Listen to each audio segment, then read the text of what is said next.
দুরুদ শরীফের আগে বিসমিল্লাহ না পড়লে কি হয় আমরা কিন্তু অনেকেই জানি না। অনেকে আমরা দুরুদ শরীফের আমল করি, কেননা দুরুদ শরীফের ফজিলত অনেক বেশি।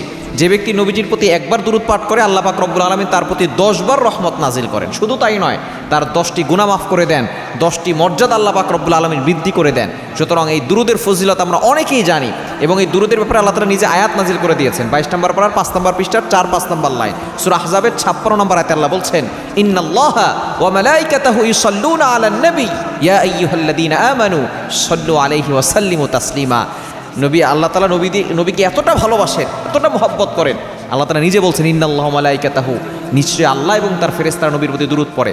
আল্লাহ পড়েন মানে আল্লাহ তাআলা নবীর প্রতি রহমত নাজিল করেন, ফেরেশতারা নবীর জন্য রহমতের দোয়া করেন। এরপর আল্লাহ বলছেন ইয়া আইয়ুহাল্লাযীনা আমানু ওয়া ইউ হ্যাভ বিলিভার্স, হে ঈমানদারগণ, সাল্লু আলাইহি ওয়া সাল্লিমু তাসলিমা, তোমরাও নবীর প্রতি দুরূদ পাঠ করো। সুতরাং এই দুরূদের ফজিলত অনেক বেশি।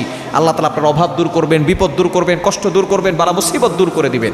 এই দুরূদের শুরুতে অনেকে আমরা বিসমিল্লাহ পড়ি না। মনে রাখবেন, প্রতিটি কাজের শুরুতেই কিন্তু বিসমিল্লাহ পড়া সুন্নাহ।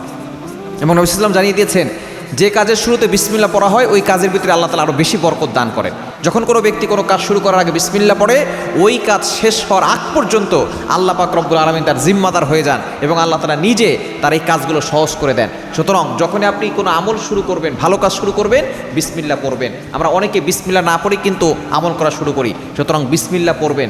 বিসমিল্লাহ না পড়লে ওই কাজের ভিতরে কিন্তু বরকত হবে না। আপনি জিকির আজকার করতেছেন, তারপর আপনি প্রথমে আউযু বিল্লাহ পড়তে পারেন, যাতে করে আপনি শয়তানের ধোঁকা থেকে বাঁচতে পারেন। এরপর আপনি আল্লাহর নাম নিয়ে শুরু করবেন, দেখবেন ওই জিকির করে আপনি মজা পাবেন। যারা এই বিসমিল্লাহ না পড়েই কোনো আমল শুরু করে, ভালো কাজ শুরু করে, সেই কাজের ভিতরে কোনো বরকত থাকে না।